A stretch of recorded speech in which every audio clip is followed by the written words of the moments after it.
Hola, buenas tardes. Mi nombre es Alejandra Soriano, soy pediatra infectóloga y hoy le vamos a hablar sobre infecciones urinarias en pediatría. Bueno, entonces vamos a empezar la charla de infección del tracto urinario en pediatría. Entonces vamos a empezar con un caso clínico que lo vemos muy a menudo en la consulta. Entonces este es el caso de una niña de 7 años de edad con infecciones urinarias a repetición, 3 en los pasados meses. Su primera infección urinaria fue a los 3 años y los síntomas incluían un aumento en los accidentes de orina durante el día, disuria y orina fétida. Negaba que en estos episodios tuviera fiebre. Se le hizo un urocultivo que demostró que tenía una E. coli, una Escherichia coli resistente a ampicilina y trimetoprim sulfa. No tenía historia de constipación, aún sin infecciones urinarias, tenía urgencia e incontinencia urinaria durante el día. Sus hábitos de higiene, la mamá decía que se limpiaba de adelante hacia atrás. Tiene sobrepeso, ha sido tratado con nistatina por eritema en el área genital y durante las noches usaba pañales. Se habían empezado los estudios y se había documentado un ultrasonido, que tenía un ultrasonido renal. Tenía el antecedente que la mamá tenía varias infecciones urinarias y la hermana tuvo una infección urinaria a los 3 meses y en ese momento se le diagnosticó un reflujo vesicoureteral grado 3, para lo cual tomaba profilaxis. Entonces, como ustedes ven, es un cuadro que es muy frecuente en nuestras consultas y ahora vamos a ver un poco más sobre el abordaje. Para empezar, bueno, sabemos que la infección urinaria es la infección urinaria la infección más frecuente en la edad pediátrica. El diagnóstico puede ser tardío en algunos de los casos, ¿verdad? Porque a veces los niños no van a manifestar de forma adecuada, no se pueden expresar de los síntomas que tienen. Alrededor de un 7 a un 8% de las niñas y un 2% de los niños van a tener una infección urinaria en los primeros 8 años, así que vemos que es algo que es frecuente. La mayoría de las infecciones no febriles van a ocurrir en mayores de 3 años. Y el que un niño se presente con fiebre a la hora de manifestarse la infección urinaria aumenta la probabilidad de que esto tenga un compromiso renal. Entonces, a mayor compromiso renal, mayor probabilidad de que vaya a tener malformaciones y lo que siempre tenemos que prevenir, que es porque tenemos que hacer un diagnóstico temprano, es que no vaya a desarrollar una cicatriz renal con todas sus consecuencias. Entonces, para seguir avanzando y tener un lenguaje común, vamos a definir ciertas cosas de acuerdo a cómo las guías las definen, ¿ok? Entonces, ¿qué es la infección del tracto urinario?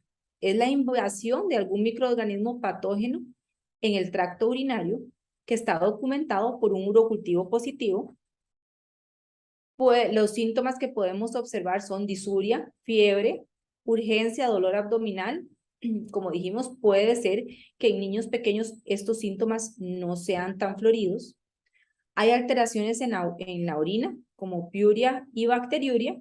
Y aquí es muy importante definir qué es piuria y qué es bacteriuria. Entonces, piuria es la presencia de más de 5 leucocitos por campo de alto poder y bacteriuria es la presencia de bacterias en la orina. Aquí también es muy importante que logremos determinar cuándo hay una bacteriuria asintomática. Entonces, conforme vamos ahora a ir avanzando más, esto es muy importante porque vemos en muchas ocasiones que se observa una bacteriuria asintomática y en muchos lugares se les da tratamiento. Entonces, para que sepamos, las bacteriurias asintomáticas no se tratan, pero eso lo vamos a ir viendo conforme vamos avanzando. Otra de las definiciones que tenemos que ver es la infección urinaria baja o cistitis, ¿verdad? Acordémonos que aquí sería una bacteriuria con síntomas urinarios específicos, pero no vamos a tener síntomas sistémicos. ¿Qué son los síntomas sistémicos? Bueno, la fiebre, el mal estado general. Aquí nada más vamos a encontrar bacteriuria y algunos de los síntomas que puede ser urgencia, ardor al orinar, ¿verdad? Disuria, pero no tiene síntomas sistémicos. Ya la infección urinaria alta o pielonefritis aguda la vamos a encontrar cuando hay bacteriuria y fiebre mayor o igual a 38 grados. Esta bacteriuria puede estar asociada a dolor lumbar o abdominal, vómitos y la presencia o no de fiebre. Entonces, vemos que puede ser que nada más se manifieste con fiebre y que hagamos un general de orina y encontremos y diagnostiquemos la infección urinaria, o que hayan síntomas y signos sistémicos sin la presencia de fiebre. También vamos a definir la infección del tracto urinario complicada como la infección del tracto urinario asociada a una condición. Entonces son aquellos pacientes que ya tengan diagnosticado que tienen alguna anormalidad estructural o funcional del tracto genitourinario o la presencia de alguna enfermedad subyacente propia del tracto urinario que va a aumentar el riesgo de adquirir una infección urinaria o de falla terapéutica. Entonces aquí, ¿verdad? Para que nos acordemos, infección urinaria alta, ¿verdad? Que vemos aquí, que es cuando ya hay compromiso renal o de los ureteros. Infección urinaria baja, que podemos encontrar la cistitis o la uretritis. Ok. Entonces, de acuerdo a la edad del paciente, así va a ser la presentación clínica. Entonces, por ejemplo, en lactantes menores de 3 meses, es muy común los síntomas como fiebre, vómitos, irritabilidad, rechazo al alimento, y poco común que tengan manifestaciones de signos o síntomas urinarios. Ya en lactantes mayores de 3 meses a 2 años, puede ser que nos podamos ver un poco más de síntomas, ¿verdad? Como una orina fétida, dolores abdominales, que los niños puedan referir eso, hay fiebre, irritabilidad, vómitos. Y en niños mayores de 2 años, vamos a ver poliaquiuria, disuria, alteración del vaciamiento vesical, incontinencia, dolor abdominal, que son ya síntomas más asociados a una infección urinaria como tal. Otras definiciones que tenemos que tomar en cuenta, ¿verdad? Es una infección del tracto urinario atípica, que son aquellas infecciones en donde vemos un niño severamente enfermo, que hay disminución del gasto urinario, que a la hora del examen físico veamos una masa abdominal o en vejiga, que encontremos alteraciones de las pruebas de función renal, septicemia, que a las 48 horas no veamos una respuesta adecuada, y toda infección que no sea por E. coli la debemos considerar como una infección urinaria atípica. Una infección urinaria recurrente, ¿verdad?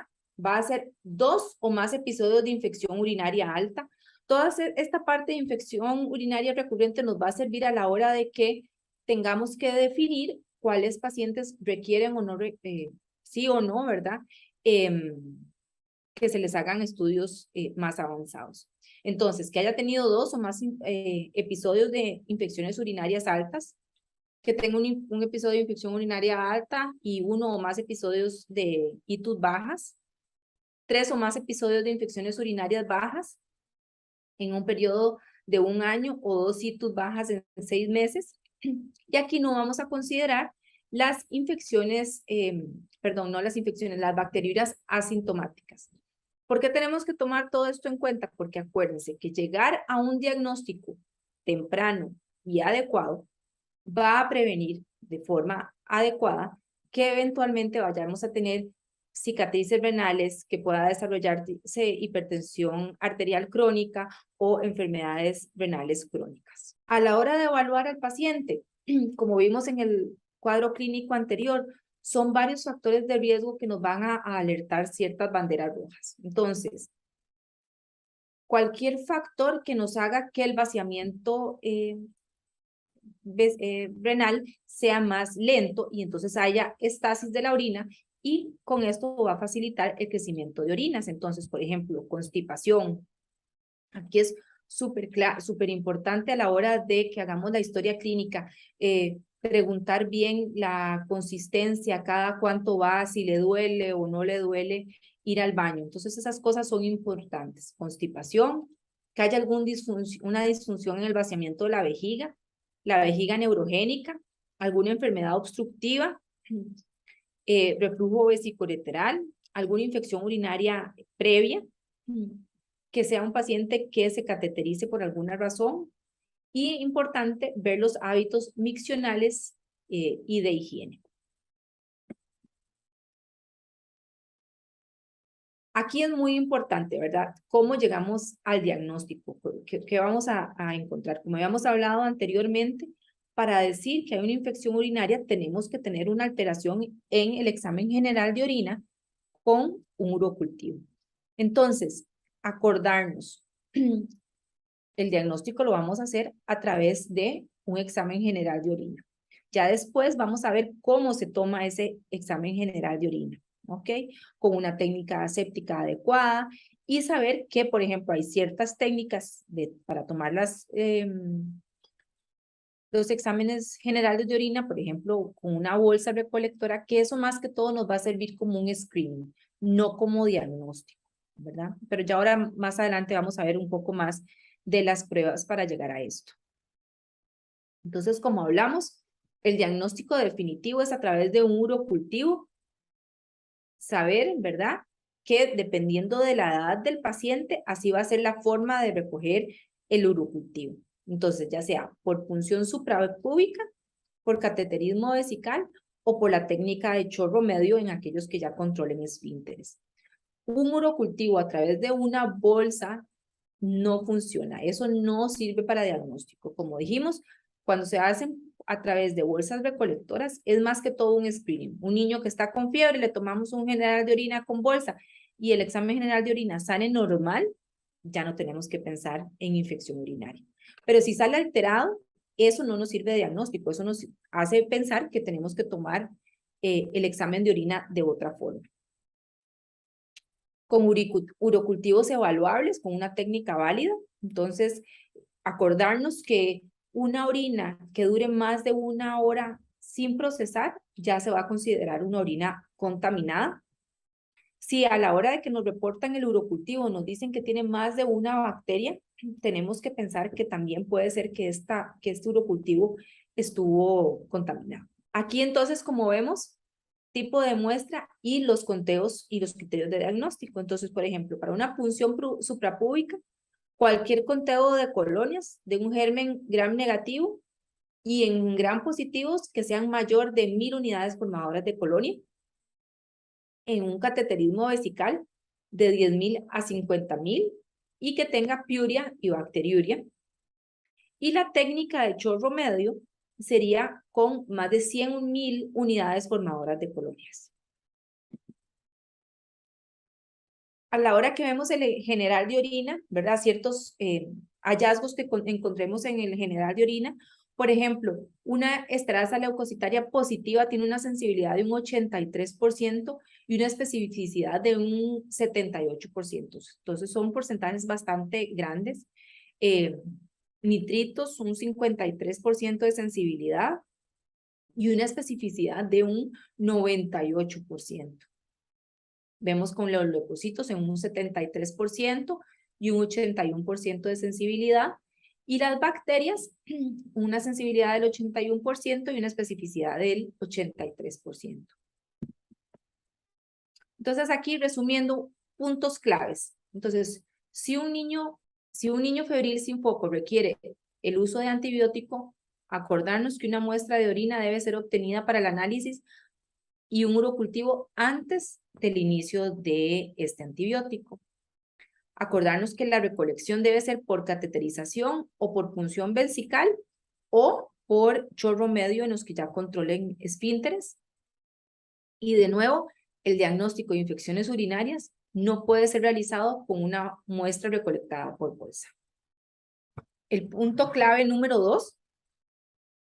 Entonces, para establecer el diagnóstico de infección urinaria, se debe tener un urianálisis que sugiera la infección, la verdad, piuria o bacteriuria, más de 50.000 unidades formadoras de colonias en un urocultivo de una orina obtenida por cateterismo o por punción vesical. Acuérdense que por chorro medio es de 100.000 unidades formadoras de colonias. En Costa Rica, la bacteriología, ¿verdad?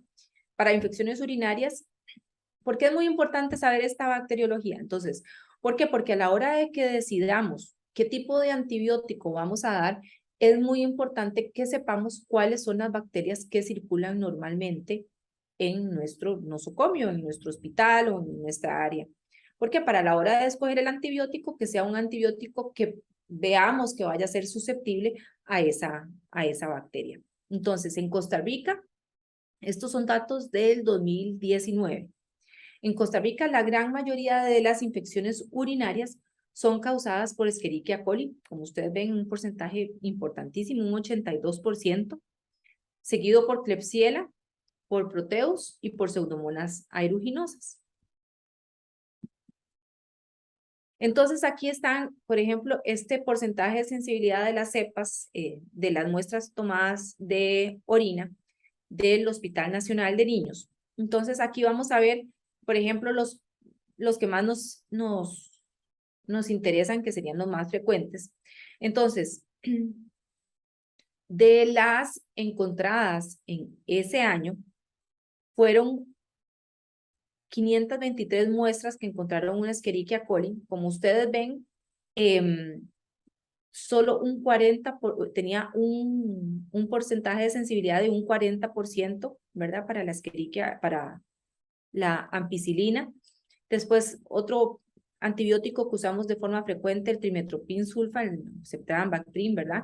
Que vemos que solo un 55% de sensibilidad. Para nitrofurantoína sí vemos una sensibilidad adecuada, pero ya vamos a ver más adelante que para, por ejemplo, infecciones urinarias altas, no podemos usar la nitrofurantoína. Entonces, ahí no tendríamos esa opción de nitrofurantoína, y para los otros sí vemos una sensibilidad un poco más adecuada. Entonces, como vemos, bueno, y aquí está, en esta Escherichia coli también vemos que para cefalosporinas solo un 50% de sensibilidad. Entonces, si nos ponemos a pensar, tenemos un 50% de chance que los antibióticos que damos de forma habitual vayan a tener una buena respuesta. Vamos a ver un poco más del manejo. Esto después lo vamos a ver. Entonces, primero, cuando ya diagnosticamos de forma adecuada una infección urinaria, tenemos que decidir cuál paciente se maneja de forma ambulatoria y cuál paciente se hospitaliza. Entonces, algunos criterios de hospitalización son: todo niño o niña menor de 2 meses con una infección urinaria debe internarse. Si hay algún dato de insuficiencia renal aguda o crónica, si hay algún antecedente de un reflujo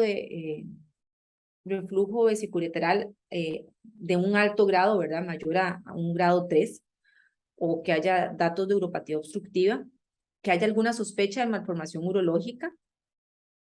Si cuando evaluamos al paciente vemos que hay algún tipo de una condición sociofamiliar que nos vaya a poner en riesgo una mala adherencia al antibiótico, si vemos que, ¿verdad? No logran manejar al niño bien, que sabemos que no se va a tomar el antibiótico, o familias que, ¿verdad? Con bajos ingresos y que vemos que no van a poder seguir con el antibiótico, esos son factores de riesgo que nos hacen pensar en que no va a adherirse bien. Aquel niño que llegue con intolerancia a la vía oral o que tenga mucho compromiso del estado general. Entonces aquí estos son ya tomadas de las guías nuevas de la ANICE, de la Asociación Americana de Pediatría, y esto en un conjunto de personas en el hospital de niños. Tratamos de llegar a como a un consenso y a unir un poco las guías y, como se dice, ¿verdad? Tropicalizar un poco esas guías para nuestro medio. Entonces, para infecciones urinarias bajas, por ejemplo, la cistitis o la uretritis, vemos que el tratamiento oral, ¿verdad? Usualmente no va a ser un paciente que esté complicado. el tratamiento va a ser de 5 días. ¿Cuáles son las elecciones que tenemos de antibióticos? Entonces, como podemos ver, y como habíamos visto en el cuadro de sensibilidad urinaria, hay un porcentaje más o menos de un 80% que son sensibles a la nitrofurantoína. Entonces, para una infección baja, esta es la primera elección con la que podamos contar. ¿Ok? Acordarnos que la nitrofurantoína es un antiséptico, entonces no dar en cuadros de pielonefritis, en infecciones urinarias febriles tampoco, ni en menores de 2 meses. Ya como segunda elección, sí tenemos varias opciones. El trimetoprim sulfa, la cefalexina o cefalosporinas, ¿verdad? La amoxicilina con ácido clavulánico o el cefadroxilo. De tercera opción tendríamos el cefixibe. Entonces, tal vez importante pasar por los antibióticos que no son de tan amplio espectro, ¿verdad? Irnos más a cuál es la sensibilidad habitual de nuestro país y, ¿verdad? Empezar con lo más básico. Ya después, si no tenemos una buena respuesta, podemos ir avanzando en las selecciones. Para infecciones altas sin hospitalización, antes, si ustedes se acuerdan, las guías hablaban de un tratamiento de 14 días, ya las guías cambiaron y inclusive se habla de tratamientos muy cortos. Todo lo actual va a tratamientos antibióticos cortos. Entonces, en una infección urinaria alta sin hospitalización, la duración oral y junto con IV, ¿verdad? Si se ocupara utilizar la vía intravenosa, va a ser de 7 a 10 días. Y de nuevo, aquí tenemos las selecciones con las que contamos, el trimetoprim sulfa, la cefalexina, ya después podemos, si no no se puede utilizar esas, ya sea por alergias o alguna otra cosa, la amoxicilina con ácido clavulánico, el cefadroxilo, el sulfuroxime, inclusive en aquellos pacientes tal vez que veamos que no tienen una buena adherencia al tratamiento oral, pero el paciente está muy bien, podemos pensar en dar algún tipo de aminoglicósido intramuscular. Aquí es súper importante que antes de dar un aminoglicósido intramuscular, intravenoso, corroboremos que tenga una infección urinaria, que tenga pruebas urinarias normales, ¿verdad? O que no tenga, que no haya llegado con cuadros de insuficiencia renal o alguna historia de obstrucciones del tracto genitourinario. Entonces, si todo está bien, podríamos usar un aminoglicosio. Aquí ya en infecciones urinarias altas con hospitalización, la duración va a ser un poco más larga, ¿verdad? Ya habíamos visto los criterios para hospitalización, entonces aquí podemos pensar que estos pacientes están un poco más complicados. Y la duración de antibiótico es de 10 a 14 días. Entonces, en menores de 2 meses, casi que todas estas guías van para niños mayores de 2 meses. Ya en los niños menores de 2 meses, tendríamos que aplicar otras guías y más que todo como orientarnos a las guías de lactantes febriles. Entonces, pacientes menores de 2 meses, dar la terapia completa intravenosa, iniciar con ampicilina y un aminoglicósido en menores de 2 meses. Y siempre a la hora de que ya tengamos un urocultivo y un resultado, tenemos que ajustar nuestros antibióticos a la prueba de sensibilidad que nos dé el laboratorio. En mayores de 2 meses que están hospitalizados, el tratamiento puede ser que dure 48 a 72 horas intravenoso y según la PSA del paciente, ¿verdad? Ya cuando tengamos la PSA tenemos que desescalonar o modificar la terapia y podemos completar la vía oral de acuerdo a esa prueba de sensibilidad.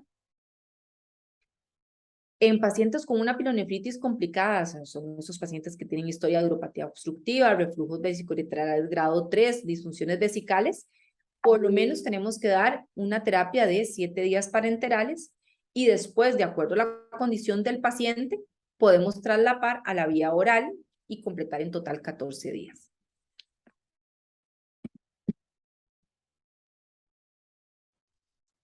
Aquí un poco de la parte de la elección de antibióticos.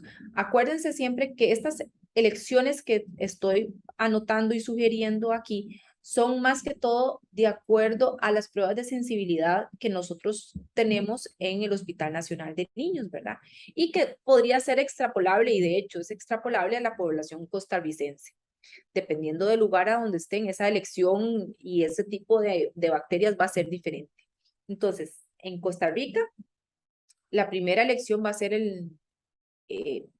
no es en orden, esto es cualquiera de los tres, ¿verdad? El cefotaxime y algún aminoglicósido, que igual que les había explicado anteriormente, acordarnos que a la hora de usar un aminoglicósido tenemos que tener unas pruebas de función renal previas y que no tenga historia de uropatías obstructivas o malformaciones renales. Como segunda opción tenemos el ceftriaxone, ¿verdad? Y como tercera opción, ya si estamos pensando en algún tipo de bacteria atípica, ¿verdad? Tipo pseudomonas, podría ser la ceftazidime. En la parte de respuesta terapéutica, entonces, se recomienda siempre que basemos el uso de antibióticos según a la sensibilidad local, como es lo que hemos estado hablando. En caso, entonces aquí esto también es bastante importante que no se los había mencionado. Anteriormente, ¿verdad? Y de forma habitual lo que hacíamos es todos los niños con infección urinaria los citábamos a las 48 horas para ver evolución y independiente de si el niño estaba bien o estaba mal, repetíamos un urocultivo. Entonces, aquí acordarnos, si el niño está evolucionando bien, con una buena respuesta, los síntomas han mejorado, no es necesario repetir el urocultivo. Pero en el caso de que el paciente no tenga una mejoría, sí se sugiere repetir el urocultivo a las 48 horas. El objetivo de tratamiento es, ¿verdad?, eliminar la infección y prevenir, como ya habíamos hablado, cualquier complicación y reducir la probabilidad de daño renal. De nuevo, algunos puntos claves. Ya repetir a la saciedad. El clínico debe basar la escogencia de la vía del antibiótico en consideraciones prácticas. La vía oral y la parenteral son iguales de eficaces siempre y cuando la condición del paciente nos permita utilizar la vía oral. Debemos basar la escogencia del antibiótico de acuerdo a la sensibilidad del local. Acordarnos siempre, ya una vez que tengamos el resultado del urocultivo, vamos a adecuar el tratamiento y esto de lo de la duración del antibiótico, que ya lo habíamos hablado, ¿verdad? En infecciones urinarias bajas, 5 días, y en altas, de 7 a 10. Aquí lo corrí un poco contando las que están hospitalizadas. Ahora vámonos un poco más a la parte de estudios de gabinete. De nuevo, recordarnos un poco de la parte de la definición de infección urinaria atípica. ¿Por qué? Porque así vamos a ver también cuándo es que tenemos que correr a la hora de hacer un estudio diagnóstico. Entonces, una infección urinaria atípica es cuando vemos que está un niño severamente enfermo, que haya historia de disminución del gasto urinario, tenga una masa abdominal o en vejiga, que haya alteración de las pruebas de función renal, que haya bacteremia o septicemia, que no tengamos una respuesta al tratamiento en las primeras 48 horas y cualquier infección diferente a E. coli. Ya esto de los cuadros de infecciones recurrentes ya los habíamos hablado. Y aquí otra parte, ¿verdad? Entonces, a la hora de que veamos la parte de imágenes, acordarnos que lo importante es que logremos identificar de forma temprana al niño que tenga anomalías anatómicas que pueden predisponer al niño para tener cicatrices renales. Aquí hay un cuadro que nos va a ayudar a resumir un poco de la parte de las pruebas de gabinete. Entonces, el primer estudio a realizar va a ser el ultrasonido renal. El ultrasonido nos va a ayudar a detectar alguna malformación renal o urológica. ¿Cuándo es que está indicado este ultrasonido? En niños menores, cualquier niño o niña menor de 2 años con una infección del tracto urinario de primera vez, En mayores de 2 años, cuando tienen una infección urinaria atípica, por eso era importante que viéramos un poco la parte de definición de infecciones urinarias atípicas, cuando hay historia de infecciones urinarias recurrentes. ¿Cuándo lo vamos a realizar? Entonces, en una infección urinaria atípica y en menores de 6 meses, tenemos que hacerlo lo antes posible. Y en mitos recurrentes se podría hacer de forma ambulatoria, pero acordarnos no sobrepasarnos más allá de 2 meses. ¿Ok? Para el CUMS, es el estándar de oro para diagnóstico y el estadiaje de reflujo vesiculouretral. Y esto nos va a ayudar un poco a conocer la anatomía vesical y uretral, la capacidad vesical, el residuo posmiccional y detectar cualquier reflujo. Entonces, ¿cuándo está indicado el CUMS? En menores de 6 meses con una primoinfección, ¿ok? Considerar que en mayores de 6 meses con cuadros febriles sin causa aparente, con infecciones urinarias previas, también está indicado. En mayores de 6 meses que tienen una infección o que tuvieron una infección urinaria atípica. En aquellos que se les realizó un ultrasonido y demostró que tenía dilatación de la vía urinaria. Cuando hay sospecha clínica de disfunción vesical, cuando hay historia de hitos recurrentes o cuando hay historia de reflujo vesicoureteral en familiares de primer grado. ¿Cuándo es el momento para realizar el CUMS? Entonces, en una hito atípica, menos de 3 meses o con un ultrasonido con dilatación de la vía urinaria, lo antes posible. Aquí no tenemos que esperarnos 1 mes, 2 meses, ¿ok? Y ya cuando tenemos un ultrasonido normal con hitos recurrentes o hay sospecha por disfunción de vaciamiento o historia familiar, este se puede realizar de forma ambulatoria y a mediano plazo. Después, el DMSA, acordarnos que este estudio nos va a ayudar a detectar la presencia de cicatrices renales, que es lo más importante para poder evitar daños renales, hipertensión, enfermedades crónicas. Entonces, ¿cuándo está indicado? Cuando hay una historia urinaria atípica, cuando hay infecciones urinarias recurrentes que incluyan al menos una alta, cuando hay un episodio de infección urinaria alta en menores de 2 años y en pacientes con reflujo vesicoureteral grado 3 o mayor u oropatía obstructiva. Y este se debe realizar al menos 6 meses después de la infección urinaria alta. Medidas de prevención. ¿Qué son los factores que debemos abordar? Entonces, como habíamos hablado, los factores de riesgo era la constipación. Entonces, manejar de forma adecuada y de forma agresiva el estreñimiento.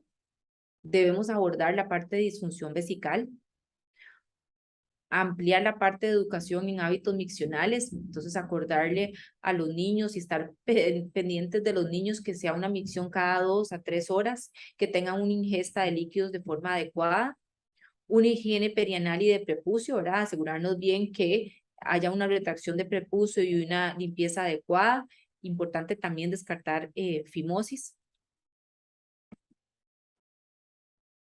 Y aquí esta parte es un poquito más para el especialista, pero todos los pediatras debemos de saber, ¿verdad? Porque a veces hay condiciones que ameritan que ya refiramos al paciente, ya sea nefrología, urología o infectología, pero entonces a veces tenemos que empezar de forma temprana el uso de antibióticos profilácticos. Entonces, acordarnos, no utilizarnos de rutina. No se usan en bacteriurias asintomáticas o en reflujos de bajo grado. ¿Ok? Las indicaciones son claras, ¿verdad? Lactante menor de 3 meses con una primoinfección que no ha completado estudios, entonces ese es paciente que tuvimos que tener internado, pero no hemos terminado de hacerle los estudios, no sabemos si tiene una neuropatía obstructiva o un reflujo, empezamos con profilaxis. Aquellos portadores de neuropatía obstructiva diagnosticada durante el primer año de vida, un reflujo vesicoureteral grado 3 o mayor, con hitos recurrentes, infecciones urinarias febriles recurrentes, mayor o igual a 3 infecciones febriles en un periodo de 12 meses. Entonces, en estos pacientes vamos a empezar la profilaxis antibiótica. En esto la duración va a ir de 6 meses a 12 meses y ahí reevaluamos la respuesta. algunos de los antibióticos que se usan para profilaxis, ¿verdad? El trimestoprim sulfa, la nitrofurantoína, la amoxicilina o la cefalexina. Esto también vamos a ir guiándolo de acuerdo al paciente. Entonces, es aquel paciente que tiene infecciones urinarias recurrentes y vemos que esta Escherichia es siempre que la hemos tenido es resistente a trimestoprim, pues no vamos a usar trimestoprim, ¿verdad? Vamos a usar la otra opción que hayamos visto en la PSA que sea susceptible, ¿ok? El caso clínico que vimos, la niña había tenido infecciones urinarias recurrentes. Acordarnos bien, para poder hacer el diagnóstico, tenemos que tener 3 criterios importantes: que tenga síntomas, que tenga un examen general de orina que muestre inflamación o bacteriuria y un cultivo positivo, ¿ok? Siempre acordarnos, las bacteriurias asintomáticas no se tratan. Ese paciente que los papás estaban preocupados o que le vieron la orina un poquitito más oscura y tomaron un examen de orina y sale alterado, pero el paciente no tenía ningún otro síntoma, se considera bacteriuria asintomática y no debe ser tratada.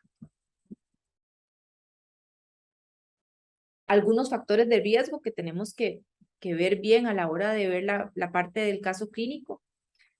Cuando si inició las infecciones urinarias a la hora de que dejamos los pañales, que dejaron los pañales, eso es muy frecuente. La historia de infecciones urinarias, la mamá que tenía historia de infecciones urinarias en algún momento, ¿verdad? Eso nos hace pensar que puede haber algún tipo de malformación. Disfunción del tracto urinario bajo, manifestado por urgencia o incontinencia, inclusive cuando no tiene infecciones urinarias. Aquellas pacientes que vemos que tienen infiltraciones perineales por vulvovaginitis recurrentes, es muy frecuente, ¿verdad?, que esas pacientes puedan desarrollar, por el diámetro tan corto de la uretra, que puedan desarrollar infecciones urinarias. Entonces, ahondar más en esa historia clínica y tratar también la vulvovaginitis. Hermanas que tengan historia de algún tipo de reflujo o hermanos. Si hay constipación, que ya lo vimos que tenemos que manejar, y estudiar a esa paciente que, si se acuerdan, era el primer cuadro clínico que les había dado por reflujo. Entonces, este es un cuadro que a nosotros nos funciona bastante bien. Si quieren ahondar más en la página del Hospital Nacional de Niños, vienen toda la parte de guías del manejo del paciente con infección urinaria y está este cuadro que resume casi todo lo que hemos hablado, ¿ok? Entonces, si le quieren tomar una foto o bajar las guías, eso sirve bastante para que lo andemos siempre y podamos seguir este flujograma. Y eso es más que todo lo que traía para hoy. Muchísimas gracias.